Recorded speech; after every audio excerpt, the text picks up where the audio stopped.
Hello, मेरा नाम है अभिषेक और स्वागत करता हूं आप सभी का हमारे प्यारे से चैनल पे जिसका नाम है जेआर कॉलेज। तो जैसा कि आपको पता है कि इस चैनल के ऊपर हम लोग ने एक फ्रेश और एक नया बैच शुरू कर दिया हुआ है हमारे 11th और 12th स्टैंडर्ड के बच्चों को, ठीक है, जिसमें मैं आप लोगों को पढ़ा रहा हूं बायोलॉजी।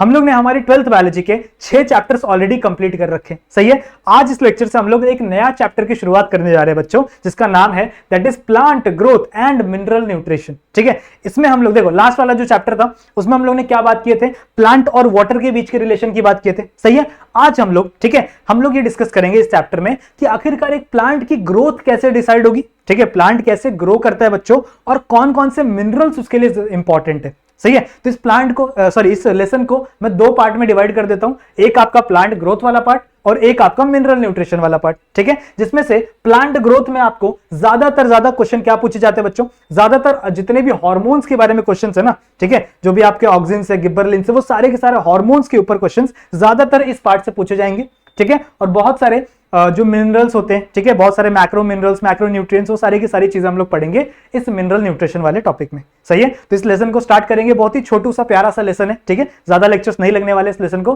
खत्म हो जाएगा, टेंशन मतलब। बहुत ही प्यारा सा लेसन है, बस ध्यान से जितने भी लेक्चर्स मैं आप लोगों को दूं वो सारे के सारे वीडियोस ध्यान से देखना है, एक एक चीज आप लोग को अपने बुक में लिखनी है, नोट्स बनाने हैं खुद से और टेक्स्ट बुक से उस चीज को पढ़नी है।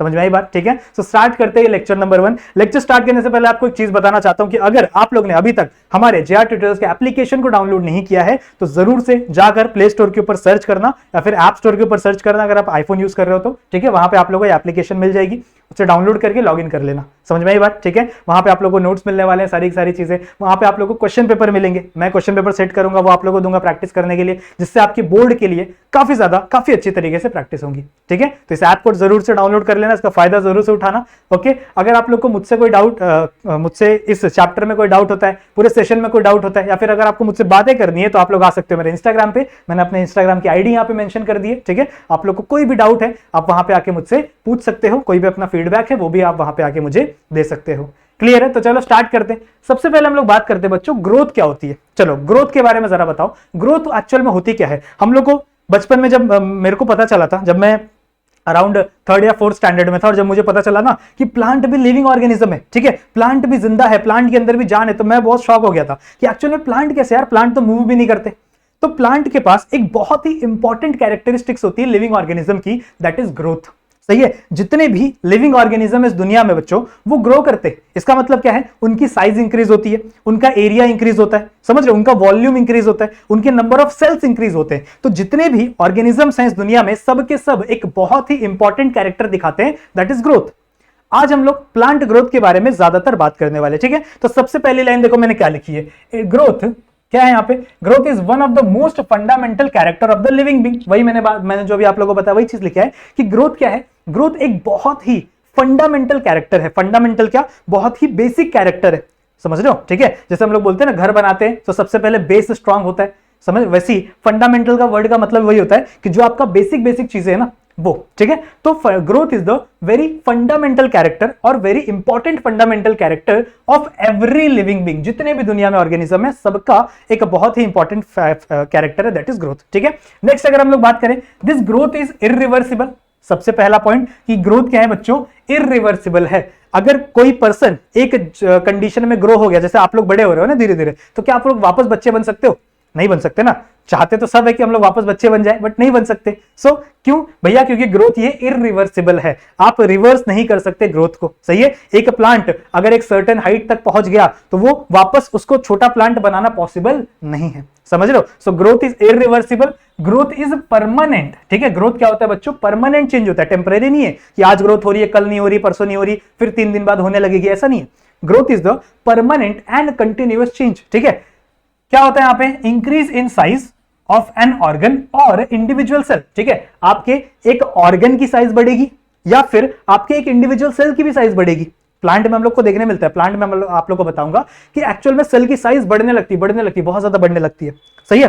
तो मैं बात कर रहा था ग्रोथ की, ग्रोथ में क्या हो रहा है, आपके ऑर्गन्स बढ़ने लगते हैं, उनकी साइज बढ़ने लगती है, उनका वॉल्यूम बढ़ने लगता है, एरिया बढ़ने लगता है, साथ ही साथ जितने भी सेल्स प्रेजेंट है हमारे बॉडी में उनका भी हर एक सेल का साइज क्या होने लगता है, इंक्रीज होने लगता है, दिस इज द ग्रोथ, ठीक है। उसके बाद growth is accompanied by anabolic and catabolic pathway, ठीक है। क्या है देखो एनाबॉलिक कैटाबॉलिक पाथवे, एक्चुअल में हमारे बॉडी के अंदर भी और प्लांट के बॉडी के अंदर भी जितने भी सेल्स है, हर सेल्स के अंदर कुछ ना कुछ केमिकल रिएक्शंस चल रही है, ठीक है। मान लो क्या, हर सेल के अंदर चल ही रही है। मेरे अंदर क्या होता है, मैंने खाना खाया, ठीक है, जितना भी ग्लूकोज मॉलिक्यूल था वो मेरे सेल्स तक पहुंच गया। फिर मैंने सांस लिया, जितना भी ऑक्सीजन मॉलिक्यूल था वो मेरे सेल्स तक पहुंच गया with the help of circulatory system, सही है। फिर वो ग्लूकोज मॉलिक्यूल और ऑक्सीजन मॉलिक्यूल आपस में रिएक्ट करते हैं और वहां पे एटीपी का फॉर्मेशन करते हैं, सही है। तो ये भी एक टाइप की रिएक्शन है, ये भी एक टाइप की रिएक्शन है जो कहां पे हो रही है, मेरे सेल के अंदर हो रही है। फिर प्लांट्स में आप लोगों ने देखा होगा, प्लांट्स में फोटोसिंथेसिस होती है, लास्ट ईयर पढ़ा था ना आप लोगों ने 11th स्टैंडर्ड में। फोटोसिंथेसिस कहां होती है, क्लोरोप्लास्ट के अंदर। तो क्लोरोप्लास्ट कहां पे, सेल के अंदर है ना।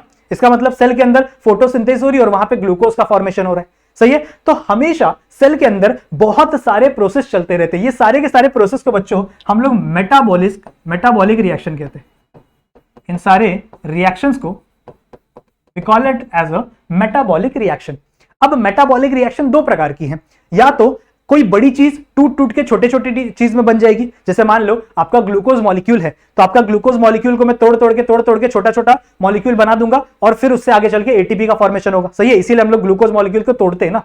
तो आपका दो प्रकार का रिएक्शन हो गया, या तो आप किसी चीज को तोड़ के छोटा छोटा बना दो, या फिर आप छोटी छोटी चीजों को जोड़ के बड़ा बना दो। जैसे प्रोटीन सिंथेसिस में क्या करते हैं हम लोग, छोटे छोटे अमाइनो एसिड्स लेते हैं और उन अमाइनो एसिड्स को जोड़ के प्रोटीन की लंबी सी चेन बना देते हैं, सही है। तो ये एक जोड़ने वाला रिएक्शन है, कुछ रिएक्शन तोड़ने वाले होते हैं, सही है। तो इसी प्रकार के आपका मेटाबॉलिक रिएक्शन दो प्रकार का है, एक एनाबॉलिक रिएक्शन और एक कैटाबॉलिक रिएक्शन। कैटाबॉलिक रिएक्शन मतलब जब आप किसी बड़े चीज को तोड़कर छोटा छोटा बना दो, that is the catabolic reaction. कैसे याद रखना है, सी से ऐसे याद रखो, कोई भी चीज को अगर आप काटोगे, तो वो दो इक्वल पार्ट में डिवाइड हो जाएगा, दो पार्ट में डिवाइड हो जाएगा, सही है। तो कैटाबॉलिक से याद रखना आप लोग याद रखना है काटने से। अगर आप कोई भी चीज काट रहे हो तो वो छोटे छोटे पीस में डिवाइड हो रहे हैं, यानी कैटाबॉलिक रिएक्शन में क्या होता है कि एक बड़ा मॉलिक्यूल छोटे छोटे पीस में डिवाइड होता है, ऐसे याद रखोगे। एनाबॉलिक में क्या होता है, बड़ी बड़ी चीजों को ज्वाइन करके एक बड़ा छोटे छोटे चीजों को ज्वाइन करके एक बड़ा मॉलिक्यूल बनाया जाता है, जैसे प्रोटीन सिंथेसिस बताया ना मैंने आप लोग को। तो वो क्या हो गया आपका एनाबॉलिक रिएक्शन, सही है। तो आपके सेल्स के अंदर एनाबॉलिक रिएक्शन भी चलते रहते हैं और कैटाबॉलिक रिएक्शन भी चलते रहते हैं। तो मैं बोल सकता हूं कि इनडायरेक्टली आपके पूरे के पूरे बॉडी में क्या चल रहे हैं, मेटाबॉलिक रिएक्शंस चल रहे हैं, क्लियर है। फिर प्लांट का जो ग्रोथ है बच्चों, ये ओपन और इंटरडिपेंडेंट है, ठीक है। इसका मतलब क्या, देखो हमारे अंदर कैसा होता है, हमारा जो ग्रोथ होता है वो एक हाइट तक होता है, ठीक है, एक सर्टेन लिमिट तक होता है कि भैया ये जो पर्सन है ये 5 फुट तक ही बढ़ेगा, ठीक है, या फिर 6 फुट तक ही बढ़ेगा, उससे ज्यादा नहीं बढ़ सकता। ऐसा तो नहीं होता ना कि हम लोग जब तक जिंदा है तब तक बढ़ते ही रहते लोग छत तोड़ के बाहर निकल गए, ऐसा तो नहीं होता ना, ठीक है। हमारे अंदर ऐसा होता है, हमारे अंदर जो एक डिटरमिनेंट ग्रोथ होती है, ठीक है, हमारे अंदर जो ग्रोथ होती है वो एक डिटरमिनेंट ग्रोथ होती है। बट अगर प्लांट की बात करें ना, तो प्लांट के अंदर ऐसा नहीं होता। ज्यादातर जो प्लांट्स होते हैं वो हमेशा उनकी साइज इंक्रीज ही होती रहती है, समझ रहे हो। तो ऐसे ग्रोथ को हम लोग ओपन ग्रोथ कहते हैं या फिर इंटरडिपेंडेंट ग्रोथ कहते हैं, समझ रहे हो। ऐसे ग्रोथ को हम लोग ओपन ग्रोथ या फिर इंटरडिपेंडेंट ग्रोथ कहते हैं। हमारी ग्रोथ कौन सी है, डिपेंडेंट ग्रोथ है।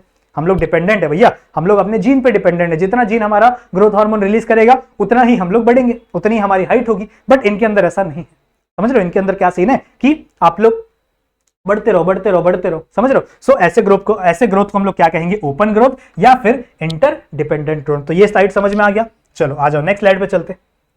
नेक्स्ट चीज हम लोग क्या पढ़नी है, देखो फेज ऑफ द ग्रोथ। अब प्लांट की बात करें तो प्लांट 3 फेज में डिवाइडेड है, ठीक है। प्लांट का जो ग्रोथ है वो 3 फेज में डिवाइडेड है। सबसे पहला फेज है बच्चों, first phase is cell division phase. सबसे पहला फेज क्या है, सेल डिवीजन फेज, या फिर इसको मेरिस्टेमेटिक फेज भी कहते हैं। मेरिस्टेमेटिक फेज भी कहते हैं। अब क्या होता है इसमें, ध्यान से सुनो, ठीक है। सेल डिवीजन में एक्चुअल में होता क्या है, जितने भी सेल्स हैं आपके प्लांट्स के अंदर, ठीक है, जितने भी सेल्स हैं आपके प्लांट्स के अंदर जिनके पास ये एबिलिटी है कि वो डिवीजन कर सके, सेल डिवीजन कर सके, समझ रहे हो। मान लो यहां पे मेरे पास एक सेल है एंड इस सेल के पास बच्चों ये पावर है, ये एबिलिटी है कि ये आगे चल के सेल डिवीजन कर पाएगा, समझ रहे हो। ऐसे सेल को मैं कहूंगा मेरिस्टेमेटिक सेल, ठीक है। ऐसे सेल को मैं क्या बोलूंगा, मेरिस्टेमेटिक सेल। मतलब इसके पास क्या एबिलिटी है कि ये आगे चल के 2 सेल बना देगा, समझ रहे हो, सेल डिवीजन कर सकता है।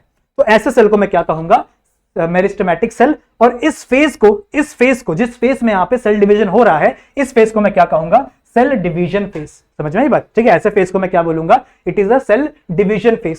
समझ में आई बात, ठीक है। अब जैसे ही आपका सेल डिवीजन हो जाता है, मान लो आपका सेल डिवीजन हो गया, और ये वाला जो सेल है ये बोला कि यार अब मेरे को सेल डिवीजन नहीं करना। जो ग्रीन कलर का सेल बनाया ना मैंने, ये क्या बोल रहा है कि यार अब हो गया मेरा डिवीजन हो गया, अब मेरे को सेल डिवीजन नहीं करना, तो अब मुझे मेरिस्टेमेटिक सेल नहीं बने रहना। सही है, तो अब ये दूसरे फेज में जाएगा बच्चों। दूसरा फेज है इलॉन्गेशन फेज। इलॉन्गेशन फेज, ऐसा स्पेलिंग याद रखनी पड़ रही है, देख रहे हो? ठीक है, सो इलॉन्गेशन फेज। इलॉन्गेशन मतलब क्या होगा? कोई भी चीज का साइज बड़ा होना। ठीक है, कोई भी चीज का क्या होना? साइज बढ़ना। तो ये सही है। तो अब ये जो सेल है जो अब आगे चल के डिवाइड होना नहीं चाहता, अब ये एंटर करता है अपने सेकंड फेज में। Second phase is nothing but a elongation phase, जहां पे किसी भी सेल की जो साइज है वो क्या होने लगती है? इंक्रीज होने लगती है। समझ में आ रही बात? ठीक है, किसी भी सेल की जो साइज है वो क्या होने लगती है? इंक्रीज होने लगती है। आई होप आप लोगों को इतना समझ में आ रहा होगा। अब सेल की साइज कैसे इंक्रीज होती है बच्चों? ध्यान से सुनो, सेल की साइज कैसे इंक्रीज होगी? सेल के अंदर पानी भर जाता है नॉर्मली। ये जो आपका छोटा सा सेल था, मान लो this is the small cell, अब इसके अंदर पानी भरने लगेगा और इसका वैक्यूल बड़ा होने लगता है। वैक्यूल बड़ा होने लगता है, समझ रहे हो? इसके वैक्यूल को हम लोग क्या बोलते हैं? Centre vacuole. याद करो 11th स्टैंडर्ड में लेसन नंबर 5 में हम लोग ने पढ़ा होगा। ठीक है, मैंने आप लोगों को जो अपना सेल ऑर्गेनेली वाला स्ट्रक्चर था ना उसमें पढ़ाया है। ठीक है, मैंने 11th स्टैंडर्ड के बच्चों को पढ़ाया कि वहां पे इसके अंदर वैक्यूल के अंदर पानी भर जाता है। फिर ये वैक्यूल क्या होने लगता है? फूलने लगता है, टर्जिड होने लगता है, भरने लगता है अंदर से, और सेल के साइज को क्या कर देता है? इंक्रीज कर देता है। तो मतलब आपका सेल का साइज क्या हो जाएगा? बढ़ जाएगा। ठीक है, आपके सेल का साइज क्या हो जाएगा? इंक्रीज हो जाएगा। समझ में आ रही है बात? ठीक है, आपके सेल का साइज क्या हो जाएगा? इंक्रीज हो जाएगा। इस प्रोसेस को, इस स्टेप को हम लोग क्या बोलते हैं? Elongation phase. इस फेज को हम लोग ने क्या बोला? Elongation phase. समझ में आई बात? अब जैसे ही आपका सेल इलॉन्गेट हो गया, मस्त इलॉन्गेट हो गया, अब इसको बढ़ने की और जरूरत नहीं है। ये मस्त आपका सेल इलॉन्गेट हो चुका है, अब इसको कोई भी काम करने की जरूरत नहीं है। तो ये अपने थर्ड और लास्ट फेज में जाएगा, दैट इज मैच्योरेशन फेज। ठीक है, मैच्योरेशन फेज। तो अब ये अपने लास्ट फेज में जा रहा है, जहां पे ये सेल क्या होगा? मैच्योर होगा, और मैच्योर होने के बाद इस सेल को परमानेंट सेल कह दिया जाएगा।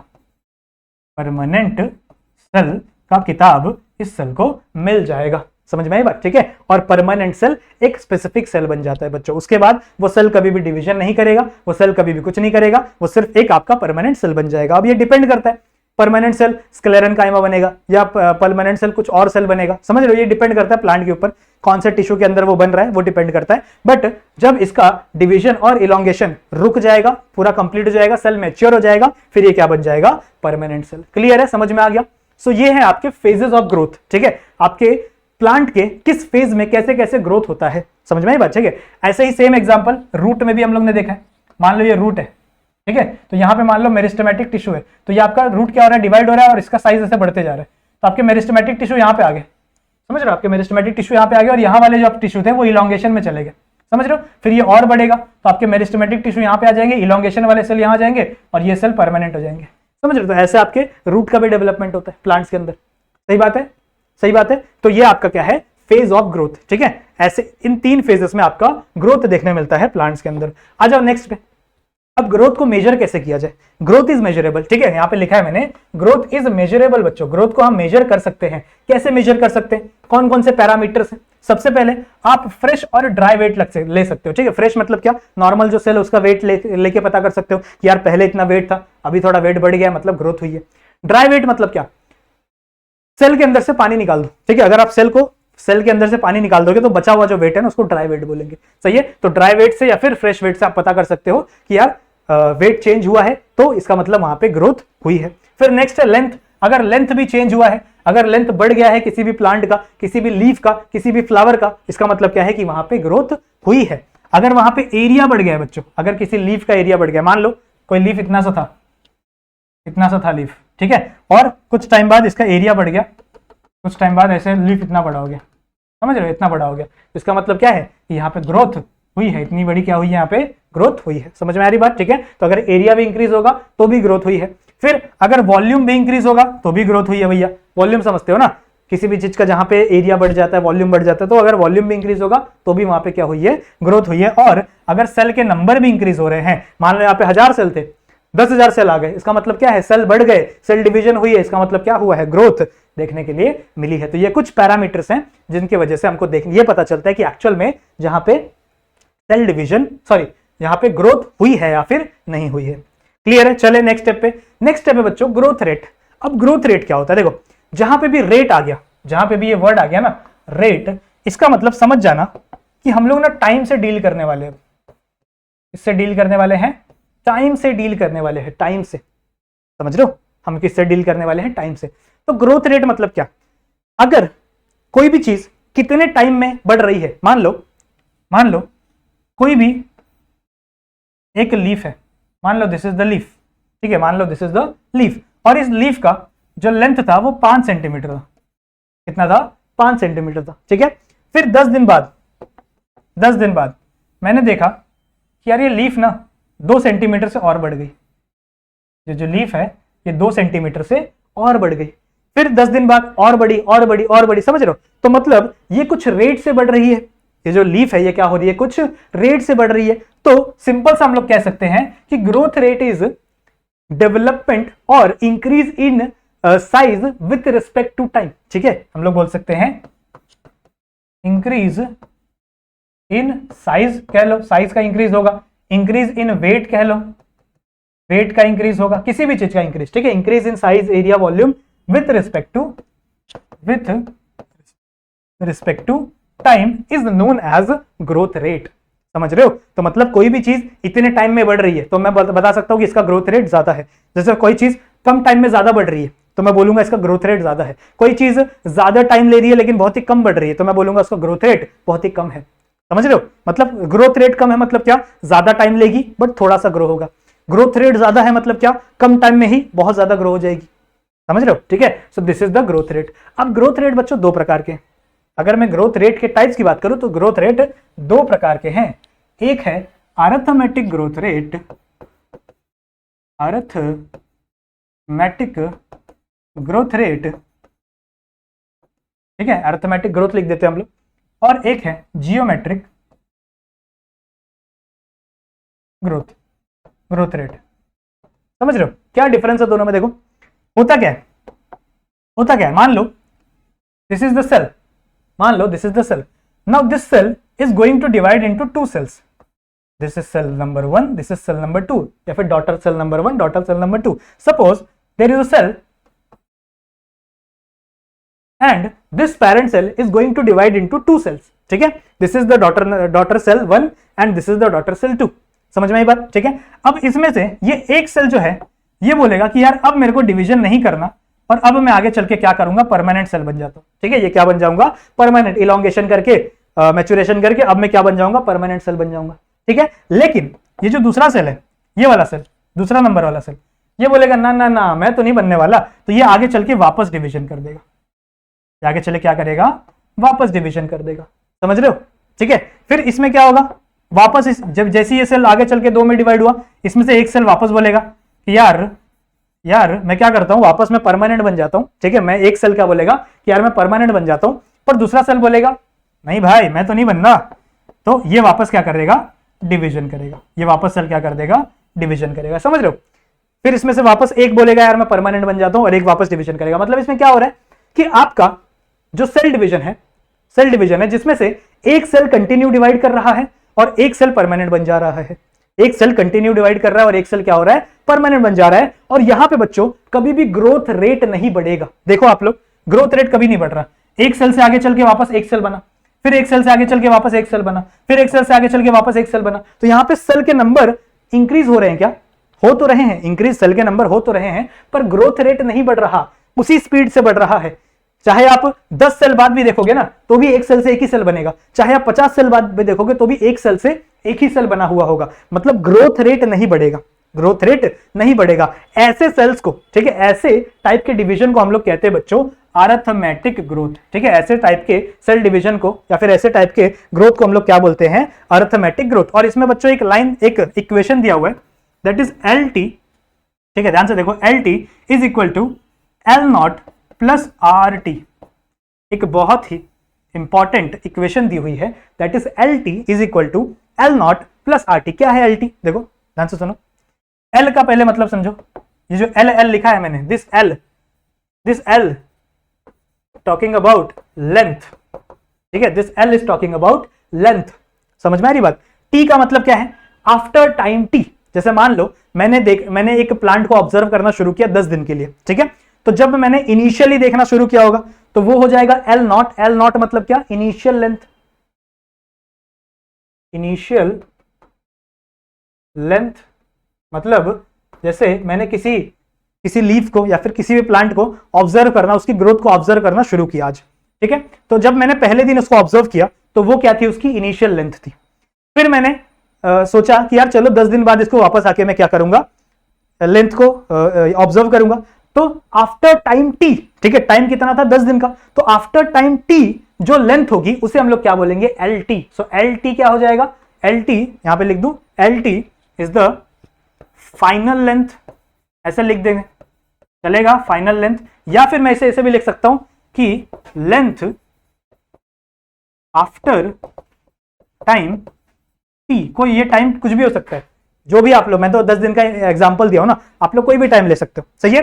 तो एल टी मतलब क्या हुआ, एल टी मतलब क्या बच्चों, final length after time T. तो यहां पे फॉर्मूला क्या बना कि आप लोग को फाइनल लेंथ कितना मिलेगा, आपको फाइनल लेंथ बच्चों उतना मिलेगा अगर आप इनिशियल लेंथ में, ठीक है, इनिशियल लेंथ में अगर आप ग्रोथ रेट और टाइम को मल्टीप्लाई करोगे और उसको ऐड कर दोगे इनिशियल लेंथ में, तो आपको फाइनल लेंथ मिल जाएगा, ठीक है। ये जो स्मॉल आर है, this small R is a growth rate, लिख दें, this small R is a growth rate and this T is a time, ठीक है, this T is a time. तो इन्होंने क्या बोला कि अगर आप इनिशियल लेंथ को, ठीक है, एल सॉरी टी नॉट क्यों लिख दिया, एल नॉट, ठीक है, आपका जो एल नॉट है ये क्या है, इनिशियल लेंथ है। अगर आप इनिशियल लेंथ को प्लस कर दोगे, किसमें प्लस कर दोगे, रेट इनटू टाइम में, ठीक है, रेट को और ग्रोथ रेट को और टाइम को मल्टीप्लाई करो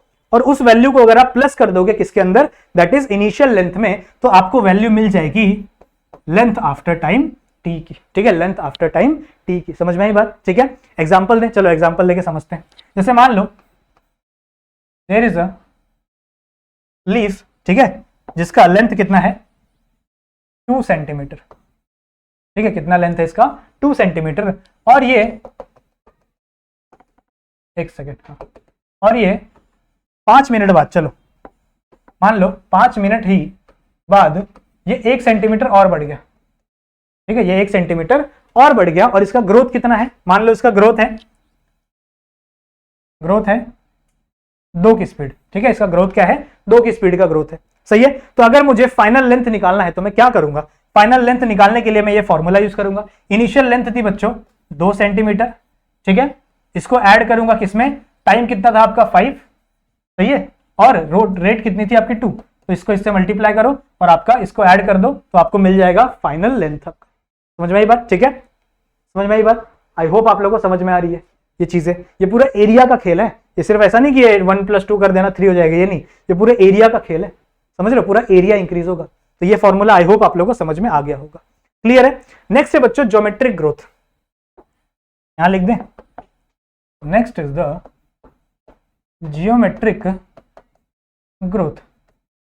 जियोमेट्रिक ग्रोथ क्या होता है, देखो अभी हम लोग ने देखा अर्थमेटिक ग्रोथ में कि एक सेल आगे चल के डिवाइड हो रहा था, 2 सेल बन रहा था, फिर वो 2 सेल में से एक सेल आपका नॉर्मली बोलता भैया मैं तो परमानेंट बन गया, और दूसरा सेल वापस डिवीजन कर रहा था। बट ग्रोथ ज्योमेट्रिक ग्रोथ में ऐसा नहीं होता, आपका एक सेल है, उस एक सेल से आगे चल के 2 सेल बना, सही है, फिर इन 2 सेल से वापस आगे चल के डिवीजन होगा और फिर 4 सेल बनेंगे, समझ रहे हो, फिर ये 4 सेल आगे चल के वापस डिवाइड करेंगे और 16 सेल बनाएंगे, समझ रहे हो, नहीं 8 सेल बनाएंगे, समझ रहे हो, फिर ये 8 सेल से आगे चल के वापस 16 सेल बनेगा, मतलब यहां पे कंटिन्यू डिवीजन होता है। इस कंडीशन में क्या होता है, कंटिन्यू डिवीजन देखने के लिए मिलता है, किसमें, जियोमेट्रिक ग्रोथ रेट में, ठीक है, किसमें, जियोमेट्रिक ग्रोथ रेट में। क्लियर है, समझ में आ गई। अच्छा इसका इक्वेशन क्या है, इसका इक्वेशन है बच्चों WT = W0 e⁻RT, ठीक है, e⁻RT। Now what is this W, this W is the size, ठीक है, ये सब W क्या है, W बच्चों साइज इंडिकेट कर रहा है, किसकी साइज, जिस भी चीज को आप नोटिस कर रहे हो, ठीक है, जिसमें भी आप लोगों को ज्योमेट्रिक ग्रोथ देखने मिल रही है उसकी साइज, सही है। तो साइज इंडिकेट क्या कर रहा है आपका W। So what is mean by WT, WT क्या है, size after time T, after time T मतलब जितना भी टाइम आप इमेजिन कर पा रहे हो उतने टाइम में कितना आपका ग्रोथ रेट होगा वो इमेजिन किया जा रहा है, ठीक है।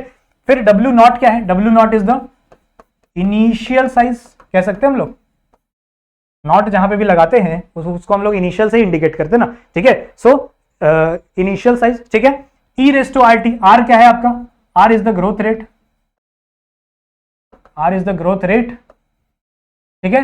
टी क्या है आपका, t is the time, and ये ई क्या है, e is the natural logarithm बच्चों, नेचुरल लॉगरिथम। सॉल्व करते हो ना आप लोग मैथ्स में, सॉल्व करते हैं ना हम लोग, ई रेस टू एक्स रहेगा तो ई रेस टू एक्स का लॉग भी ई रेस टू एक्स ही आता है, सही है। फिर कोई भी वैल्यू होती है अगर यहाँ पे तो वो आगे आ जाती है, ऐसा हम लोग लॉग लगा के सॉल्व करते, देखा होगा आप लोग ने मैथ्स वाले लेक्चर में, ठीक है। नौशाद सर आप बहुत अच्छा पढ़ाते तो देखना जरूर से, सही है। तो कुछ नहीं होता है यहाँ पे नेचुरल लॉगरिथम में, मेरे को वैसे इतना आता नहीं मैथ्स, ठीक है। तो यहाँ पे होता नहीं कुछ, यहाँ पे अगर कोई वैल्यू होगी तो वो जनरली यहाँ पे आगे आ जाती है, इसी को हम लोग नेचुरल लॉगरिथम बोलते हैं, सही है। तो यहाँ पे बस ये इक्वेशन आप लोग को दिया हुआ है, टेंशन मत लो, बायोलॉजी में कोई न्यूमेरिकल नहीं आएगा, फिजिक्स की तरह मैथ्स की तरह, टेंशन मत लो। बस आप लोग को ये जो इक्वेशन दी हुई है उसको थोड़ा ध्यान में रखना, क्योंकि equation as it is MCQ में पूछा जा सकता है, काफी बार पूछा गया है, सही है। ये इक्वेशन थोड़ा सा ध्यान में रखना, क्या इक्वेशन है, W not is equal to, sorry W T is equal to W not E raise to are T, ठीक है। इसमें हर चीज का मतलब क्या है वो पता होना चाहिए आप लोग को। डब्ल्यू टी क्या है, size after time T, W not क्या है, इनिशियल साइज, ठीक है। ई क्या है, नेचुरल लॉगरिथम, आर क्या है, ग्रोथ रेट, और टी क्या है आपका टाइम। सिमिलरली अगर ये इक्वेशन आया तो इस इक्वेशन में भी आपको पता होना चाहिए, इक्वेशन क्या है, L T is equal to L not plus R T, ठीक है। जिसमें एल टी क्या है आपका फाइनल लेंथ, ठीक है, या फिर हम लोग कह सकते हो लेंथ आफ्टर टाइम टी, समझ रहे हो। एल नॉट क्या है, इनिशियल लेंथ, आर आपका ग्रोथ रेट, और टी आपका क्या है, दैट इज टाइम, सही है। तो इसका मतलब आप लोग को पता होना चाहिए, इसके ऊपर टेंशन मतलब कोई भी आप लोग को न्यूमेरिकल देखने के लिए नहीं मिलेगा, सही है। बायोलॉजी पढ़ रहे हो यार, टेंशन मतलब। इसके बाद अगर नेक्स्ट बात करें हम लोग बच्चों ग्रोथ कर्व की, दो प्रकार के हम लोग ने ग्रोथ रेट पढ़ा, तो दो प्रकार का ग्रोथ कर्व भी पढ़ना पड़ेगा।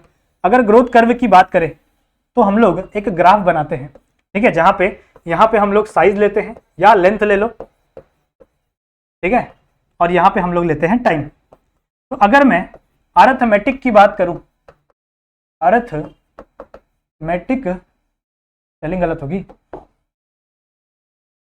अरिथमेटिक ग्रोथ की बात करूं, ठीक है, तो अरिथमेटिक ग्रोथ में क्या होता है, सिंपल सा ग्राफ बनता है, स्ट्रेट लाइन, ठीक है। इसका ग्राफ कैसे बनता है, ऐसा स्ट्रेट लाइन ग्राफ बनता है, ऐसा इसका ग्राफ बनता है आपका अरिथमेटिक का, जो कि इतना इंपॉर्टेंट नहीं है। इंपॉर्टेंट ग्राफ है आपके जियोमेट्रिक ग्रोथ का, क्योंकि इसका नाम ही है बच्चों कर्व। तो कर्व कहां पे फॉर्म होता है, जियोमेट्रिक में, जियोमेट्रिक कर्व में आपका क्या फॉर्म होता है, कर्व फॉर्म होता है, ठीक है। कैसा ग्राफ बनता है, देखो स्टार्टिंग में आपका जो ग्राफ रहेगा ना, वो पहले ग्रोथ बहुत ही कम रहेगा, ठीक है। ये पता है ना आप लोग को, यहाँ पे साइज लिखना है और यहाँ पे क्या लिखना है आपको, साइज हो सकता है फिर लेंथ हो सकता है, ठीक है, and with respect to time, समझ रहे हो। इस एक्स एक्सिस पे टाइम, वाई एक्सिस पे क्या है आपका साइज है फिर लेंथ। तो पहले स्टार्टिंग में ज्योमेट्रिक ग्रोथ में स्टार्टिंग में जो ये जो इंक्रीज इन द लेंथ होता है या फिर साइज होता है वो बहुत ही कम होता है, ठीक है। तो पहले आपका ग्राफ ऐसे नीचे जाता है, बट कुछ टाइम बाद ये ग्राफ एक्सपोनेंशियली बढ़ता है, ऐसे, समझ रहे हो। पहले आपका ग्राफ, पहले ज्यादा ग्रोथ नहीं देखने की मिलती है हम लोग को, तो पहले आपका ग्राफ धीरे धीरे रहता है, धीरे धीरे बढ़ता है, पर कुछ टाइम बाद ग्रोथ एकदम एक्सपोनेंशियली बढ़ जाता है, एकदम से ग्रोथ आपका बढ़ जाता है, और कुछ टाइम बाद ये ग्रोथ क्या हो जाता है, आगे चल के स्टेबल हो जाता है, स्टेशनरी हो जाता है, समझ रहे हो। तो कुछ इस तरीके का आपको ग्राफ देखने के लिए मिलता है ज्योमेट्रिक कर्व में। इस ग्राफ के 3 पार्ट है, तीनों पार्ट के आपको नाम पता होना चाहिए। सबसे पहला पार्ट बच्चों ये वाला, ध्यान से देखेंगे, सबसे पहला पार्ट ये वाला जहां पे कुछ ज्यादा इंक्रीज नहीं हो रहा, दिख रहा है, ये वाला जो पार्ट है जहां पे ज्यादा कुछ इंक्रीज नहीं हो रहा, ये इस फेस को बच्चों हम लोग कहते हैं lag face, this is the lag face, clear है। फिर आप लोग को देखने मिलेगा कि सबसे ज्यादा इंक्रीज हो रहा है इस फेस में, देख रहे हो, यहां पे एकदम से ग्रोथ बढ़ गई, देख रहे हो, यहां तक ये जो ब्लू कलर से मैं बना रहा हूं, यहां पे एकदम से ग्रोथ बढ़ गई, सही है। इस फेस को हम लोग बोलते हैं बच्चों exponential face, exponential face, clear है? ठीक है, एक्सपोनेंशियल फेज में ग्रोथ एकदम से क्या हो जाती है, इंक्रीज हो जाती है, और लास्ट जो आपका फेज होता है जहां पे ग्रोथ आपकी थोड़े बहुत ही टाइम बाद क्या हो जाएगी, रुक जाएगी, ये वाला फेज, यहाँ पे आपकी ग्रोथ क्या हो जाएगी, आगे चल के स्टेशनरी हो जाएगी, रुक जाएगी, इस फेज को हम लोग कहते हैं स्टेशनरी फेज। सही है? तो अगर आपसे कोई भी क्वेश्चन पूछे, ठीक है, कोई भी इंसान, कोई भी आपका टीचर अगर आपसे क्वेश्चन पूछे कि ग्रोथ किस फेज में सबसे ज्यादा देखने के लिए मिलेगी, तो आपको बताना है सर या मैडम एक्सपोनेंशियल फेज में। ठीक है, एक्सपोनेंशियल फेज में हम लोग को ग्रोथ सबसे ज्यादा देखने मिलेगी किसी भी प्लांट के अंदर। सही है? अगर वो सिग्मोइड, अच्छा इस शेप को हम लोग सिग्मोइड शेप ग्राफ बोलते हैं, ये भी पता होना चाहिए आप लोग को, सिग्मोइड शेप ग्राफ। सही है? ये भी एक बार क्वेश्चन आया था कि किस शेप का ग्राफ बनाया जाता है। सही है? इसको हम लोग क्या कहते हैं, ये आपका स्ट्रेट लाइन ग्राफ है। ठीक है, स्ट्रेट लाइन है, ये आपका सिग्मोइड है। ऐसे याद रखो, एस दिख रहा है, एस शेप दिख रहा है ना, तो एस से याद रख लो सिग्मोइड शेप। समझ में आई बात? ठीक है, तो ये सिग्मोइड शेप ग्राफ बनता है आपका, समझ रहे हो? तो कोई भी आपसे पूछे कि इस सिग्मोइड शेप में सबसे ज्यादा ग्रोथ किस फेज में देखने के लिए मिलेगी, तो आपको क्या बताना है answer, that is exponential phase. ठीक है, एक्सपोनेंशियल फेज में सबसे ज्यादा ग्रोथ होती है किसी भी प्लांट की। क्लियर है? समझ में आ गया? ग्रोथ कब समझ में आ गया? चलो आगे बढ़ते हैं। अब कुछ टर्म्स हैं वो आप लोगों को पता होनी चाहिए, जैसे डिफरेंशिएशन, रीडिफरेंशिएशन, डी डिफरेंशिएशन क्या होता है वो आप लोगों को पता होना चाहिए। मैंने आप लोगों को समझाया, एक चीज ध्यान से देखो, वर्ड समझने से पहले एक चीज समझ लो। मैंने आपको बताया कि ये एक सेल है, मान लो दिस इज द सेल। ठीक है, now this cell is going to divide into two cells with the help of cell division. सही है? ये जो आपका सेल है, this is the cell number 1, ये सेल आपका दो सेल में डिवाइड हुआ, सेल नंबर 2 और सेल नंबर 3 में। सही है? ये आपका पहला फेज था, याद करो, फेज में this is the first phase, that is cell division phase, या फिर हम लोग बोल सकते हैं मेरिस्टेमेटिक फेज। सही है? फिर मैंने आपको बताया था कि इसमें से कुछ सेल क्या हो जाते हैं, इलोंगेशन में चले जाते हैं और वो मेरिस्टेमेटिक वाला रास्ता छोड़ देते हैं। वो लोग बोलते हैं कि नहीं यार, अब मेरे को डिवाइड होने में कोई भी विश्वास नहीं है। ठीक है, मेरे को डिवीजन अब नहीं करना, अब मुझे क्या होना है, मैच्योर होना है, इलोंग होना है। समझ रहे हो? ठीक है, तो मान लो ये जो सेल नंबर 2 है, ये चाहता है कि अब ये मैच्योर हो जाए। ये जो सेल नंबर 2 है, ये चाहता क्या है कि अब ये मैच्योर हो जाए, अब ये और डिवीजन का पार्ट ना बने। ठीक है, तो ये आगे चल के क्या हो जाता है, मैच्योर हो जाता है। समझ रहे हो? ये आगे चल के क्या हो गया, मैच्योर हो गया। तो मान लो मैंने ऑरेंज कलर से मैच्योर प्लांट बना दिया, so this is the mature cell. लेकिन अब ये जो 3 नंबर है, ये बोलता है नहीं यार, मेरे को नहीं करना मैच्योरेशन, मैं वापस क्या करूंगा, डिवीजन करूंगा। तो मान लो इसने वापस क्या किया, डिवीजन किया, और इसने 4 और 5 नाम का सेल बना दिया। ये तो चल रहा है आपका डिवीजन फेज। ठीक है, ये क्या चल रहा है आपका, डिवीजन फेज। सही है? इस सेल के साथ क्या हुआ बच्चों, इस सेल ने, अभी मैंने आपको बताया ना, जो सेल नंबर 2 था उसने बोला कि यार अब मुझे डिवीजन नहीं करना, मुझे इलोंगेशन फेज में जाना है। मतलब ये डिफरेंट हो गया इसके पहले वाले सेल से। इसका पहला वाला सेल क्या था, मेरिस्टेमेटिक सेल था, बट ये मेरिस्टेमेटिक सेल अब नहीं है। क्यों भैया? क्योंकि इसने अपना सेल डिवीजन की जो कैपेबिलिटी है, कैपेसिटी है, जो पावर है, जो क्षमता है, वो इसने गवा दी है। समझ रहे हो? तो अब इसके पास सेल डिवीजन की पावर नहीं है, तो अब ये इस सेल से क्या हो गया, डिफरेंट हो गया। इसी प्रोसेस को हम लोग कहते हैं बच्चों डिफरेंशिएशन। इसी प्रोसेस को हम लोग क्या बोलते हैं, डिफरेंशिएशन। डिफरेंशिएशन मतलब क्या कि एक सेल, समझ रहे हो, एक सेल अपनी सेल डिवीजन की एबिलिटी लूज कर देता है और वो मेरिस्टेमेटिक सेल से परमानेंट सेल बन जाता है। समझ रहे हो? मतलब उसने अपना स्टेट चेंज कर दिया। समझ रहे हो? उसने अपना स्टेट चेंज कर दिया। पहले वो कौन से ग्रुप में था, मेरिस्टेमेटिक वाले ग्रुप में था, फिर उसने अपना ग्रुप छोड़ के कौन से ग्रुप में चला गया, वो दैट इज परमानेंट के ग्रुप में चला गया। तो उसके अंदर क्या आ गया, डिफरेंस आ गया। तो इस प्रोसेस को हम लोग क्या कहते हैं, डिफरेंशिएशन। ठीक है, इस प्रोसेस को हम लोग क्या बोलते हैं, डिफरेंशिएशन। क्लियर है? समझ में आ गया?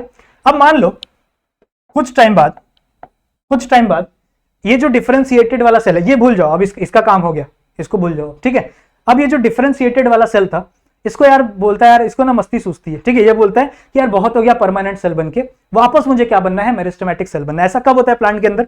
प्लांट के अंदर ऐसा जनरली तभी होता है जब उनके अंदर कोई डैमेज हो जाता है, कोई प्लांट का पार्ट डैमेज हो जाता है और उसको वापस ग्रो करना है। समझ रहे हो, समझ लो कोई भी प्लांट का पार्ट है जो खराब हो गया है, डैमेज हो गया है, या फिर सेनेसेंस आ गई है, तो उस टाइम पे अगर किसी प्लांट के पार्ट को वापस ग्रो करवाना है, ठीक है, तो परमानेंट सेल को वापस मेरिस्टेमेटिक टिश्यू बनना पड़ता है। समझ रहे हो, मतलब परमानेंट सेल को ही वापस डिवीजन करना पड़ता है। समझ में आई बात, ठीक है। तो अब ये जो सेल है, अब ये जो सेल है ये वापस बोलेगा कि नहीं यार मेरे को वापस क्या बना दो, मेरे को वापस क्या बना दो, मेरिस्टेमेटिक सेल बना दो, ताकि मैं वापस क्या कर सकूं, डिवीजन कर सकूं। तो ये जो सेल नंबर 2 यहां पे परमानेंट बना था, अब इसके पास वापस एबिलिटी आ गई है, ये क्या कर सकता है, डिवीजन कर सकता है। तो ये वापस मेरिस्टेमेटिक सेल बन गया, मेरिस्टेमेटिक सेल बन गया। सही है, पहले ये क्या था, परमानेंट सेल था, परमानेंट से अब क्या बन गया, वापस मेरिस्टेमेटिक सेल बन गया। तो ये डिफरेंशिएशन का उल्टा हुआ। डिफरेंशिएशन मतलब क्या, कि आप मेरिस्टेमेटिक से परमानेंट बन जाओ, ये डिफरेंशिएशन है। बट अब आप क्या कर रहे हो, अब आप परमानेंट से मेरिस्टेमेटिक बन रहे हो, तो ये उल्टा हुआ ना बच्चों। इस प्रोसेस को हम लोग कहते हैं डी डिफरेंशिएशन। इस प्रोसेस को हम लोग क्या बोलते हैं, डी डिफरेंशिएशन। समझा, डी डिफरेंशिएशन मतलब क्या, कि आप मेरिस्टेमेटिक परमानेंट सेल से वापस क्या बन जाओ, मेरिस्टेमेटिक सेल बन जाओ। मतलब आपके पास पहले कोई एबिलिटी नहीं थी सेल डिवीजन करने की, बट अब आपके पास वापस पावर आ गई है, वापस क्षमता आ गई है कि आप वापस क्या कर सको, सेल डिवीजन कर सको। सही है, समझ में आ रहा है सब कुछ, ठीक है। सो इसका मतलब क्या है कि अब इसके पास वापस पावर आ गई है, तो अब इस सेल को मैं क्या बोलूंगा, दैट इज डी डिफरेंशिएशन। इस प्रोसेस को डी डिफरेंशिएशन बोलूंगा, ठीक है। अब मान लो इसके पास पावर आ गई थी भैया, तो अब इसने क्या किया, डिवीजन किया, इसने डिवीजन किया और 2 सेल बना लिए, 2 सेल बना लिया। दिस इज सेल नंबर, अब नंबर क्या दे इसको, चलो इसका नंबर है 6 और इसका नंबर है 7, ठीक है। अब इसने वापस डिवीजन किया और 2 अलग अलग वापस सेल का फॉर्मेशन कर दिया। अब मान लो ये जो 6 नंबर वाला सेल है, ये बोलता है कि नहीं यार मुझे डिवीजन नहीं करना आगे, मुझे क्या बनना है, परमानेंट सेल बनना है, मुझे क्या बनना है, परमानेंट सेल बनना है। मान लो ये जो 6 नंबर वाला सेल है, इसने क्या बोला कि मुझे अब वापस क्या बनना है, परमानेंट सेल बनना है, तो मुझे वापस मेरी एबिलिटी ले ली जाए, ठीक है। मुझे सेल डिवीजन नहीं करना, मेरे से सेल डिवीजन की एबिलिटी वापस ले ली जाए। सही है, तो देखो ये सेल किससे बना था, 2 नंबर वाले सेल से बना था। 2 नंबर सेल के पास एबिलिटी थी क्या, पहले नहीं थी, बाद में इसके पास एबिलिटी आई, उसको हम लोग ने डी डिफरेंशिएशन बोला। लेकिन वापस ये सेल आगे चल के जब डिवाइड हुआ, तो वापस ये क्या बन रहा है, परमानेंट बन रहा है। ये सेल वापस आगे चल के क्या बन रहा है, परमानेंट बन रहा है। तो इसका मतलब ये वापस डिफरेंशिएशन करना चाहता है, समझ रहे हो, ये वापस क्या करना चाहता है, डिफरेंशिएशन करना चाहता है। इस प्रोसेस को हम लोग क्या कहेंगे, रीडिफरेंशिएशन। क्या बोला, समझा मैंने, इस प्रोसेस को हम लोग क्या कहेंगे, रीडिफरेंशिएशन। री मतलब क्या होता है बच्चों, वापस, पहले डिफरेंशिएशन किया था, फिर मेरिस्टेमेटिक बना, फिर इसने डिफरेंशिएशन कर लिया, फिर अलग, फिर परमानेंट बन गया। समझ रहे हो, तो इस चीज को हम लोग क्या बोलेंगे, रीडिफरेंशिएशन। आई होप आप लोग को समझा होगा, नहीं समझा एक बार वापस समझा दो। देखो मान लो मैं एक सेल हूं, ठीक है, आई एम द सेल, और मैंने क्या किया, डिवीजन किया, तो मैंने डिवीजन करके 2 सेल बना लिया। मैंने मान लो मैं एक सेल था, अब मैंने डिवीजन करके 2 सेल बना लिया। अब मुझे वापस डिवीजन नहीं करना, तो मैं परमानेंट सेल बन जाता हूं, ठीक है। तो मैंने डिफरेंशिएशन कर लिया। डिफरेंशिएशन मतलब क्या, कि मैंने पहले सेल डिवीजन किया हुआ था, अब मुझे सेल डिवीजन नहीं करना, तो मैं परमानेंट सेल बन गया और मैंने क्या कर लिया, डिफरेंशिएशन कर लिया। फिर कुछ टाइम बाद मेरा मन करता है कि यार नहीं यार वापस सेल डिवीजन करते हैं, समझ रहे हो, तो वापस मैं परमानेंट सेल से मेरिस्टेमेटिक सेल बन गया, ठीक है। परमानेंट सेल से वापस मैं क्या बन गया, मेरिस्टेमेटिक सेल बन गया, और मुझे वापस क्या करना है, सेल डिवीजन करना है। तो ये जो प्रोसेस हुई वापस परमानेंट से मेरिस्टेमेटिक बनने की, ये डिफरेंशिएशन का उल्टा था ना, तो इसीलिए हम लोग इसे डी डिफरेंशिएशन बोलने लगे। डी डिफरेंशिएशन मतलब क्या, मेरे डिफरेंशिएशन का उल्टा। सही है, समझ में आई बात, ठीक है। फिर उसके बाद मैंने डी डिफरेंशिएशन करने के बाद वापस सेल डिवीजन किया और वापस एक सेल बनाया, और उस सेल को बोला कि, अब वो सेल बोलता है कि यार मेरे को भी वापस परमानेंट सेल बनना है, तो वापस डिफरेंशिएशन कर रहा हूं मैं, तो इसको हम लोग क्या बोलेंगे, री डिफरेंशिएशन।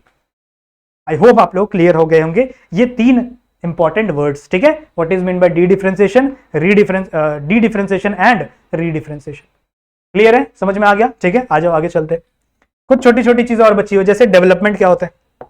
डेवलपमेंट क्या होता है, देखो किसी भी प्लांट के डेवलपमेंट को हम लोग क्या कह सकते हैं, जब एक प्लांट जर्मिनेट हुआ होगा, स्टार्टिंग पॉइंट क्या होता है किसी भी प्लांट की जिंदगी का, जर्मिनेशन, ठीक है। तो जर्मिनेशन से लेके उसके सेनेसेंस तक, सेनेसेंस मतलब क्या, डेथ, सेनेसेंस मतलब डेथ। जैसे कोई इंसान है, तो इंसान जब से पैदा हुआ है और तब से लेके उसकी डेथ तक, उसके बीच का जो टाइम पीरियड है ना, टाइम पीरियड, उसी को हम लोग क्या कहते हैं, डेवलपमेंट कहते हैं। अब इसमें कई सारी चीजें आती हैं, जैसे सबसे पहले क्या हुआ, जर्मिनेशन, समझ रहे हो। अगर हम लोग बात करें इसमें कई सारी चीजें आएंगी, ठीक है। सबसे पहले आएंगे इसके अंदर जर्मिनेशन, और भी बहुत सारी चीजें हैं।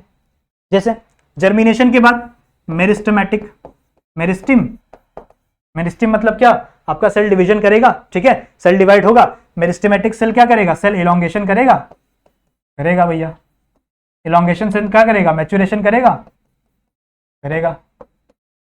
समझ रहे हो, समझ रहे हो, ठीक है। मैच्योरेशन सेल आगे चल के परमानेंट बन जाता है, मैच्योर सेल बन जाता है। मैच्योरेशन करने के बाद परमानेंट सेल यानी कि मैच्योर सेल बन जाते हैं। फिर मैच्योर सेल अपनी जिंदगी काटेगा, बिल्कुल, और लास्ट में क्या हो जाएगा, सेनेसेंस। समझ रहे हो, सेनेसेंस यानी कि डेथ। समझ रहे हो, तो ये एक लाइफ साइकिल है। जो डेवलपमेंट है, डेवलपमेंट क्या है, development is the life cycle of all the plant. सारे प्लांट की लाइफ साइकिल कहां से शुरू होती है बच्चों, सीड जर्मिनेशन से।